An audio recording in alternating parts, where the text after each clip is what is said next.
One of the most powerful and deadliest creatures from Greek mythology was Typhon, also known as Typhus.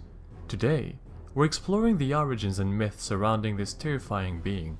Typhon was considered to be the most dangerous creature from the entire bestiary of monsters from Greek mythology. His power and destructive energy could only be matched by the most powerful Olympian, Zeus.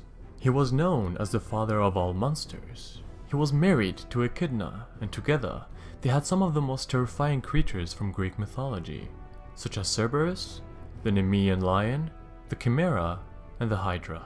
There were various descriptions of Typhon throughout history.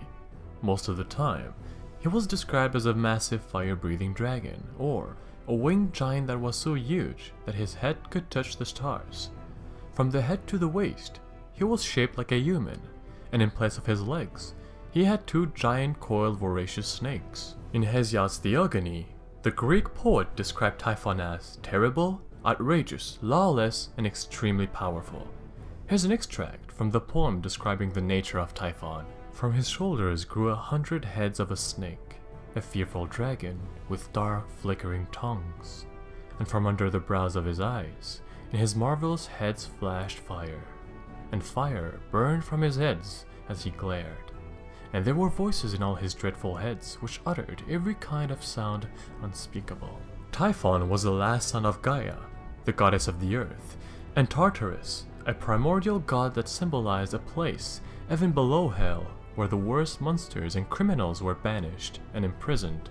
According to the legend, following the Titanomachy, the war between the Olympians and the Titans, Gaia wanted to punish Zeus for sending her children, the Titans, into Tartarus.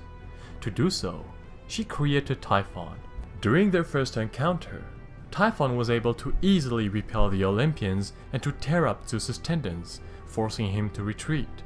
However, with the help of Hermes, who managed to bring back the tendons for Zeus, the king of the gods was able to strike back. Eventually, Zeus used his powerful thunderbolts to overcome the beast and exile him into Tartarus.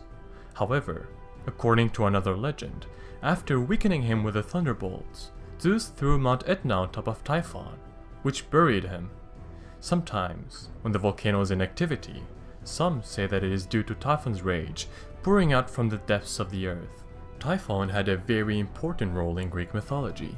He was the last obstacle, the last enemy that Zeus had to defeat in order to elevate himself at the top of the Olympians and secure his role as the king of the gods.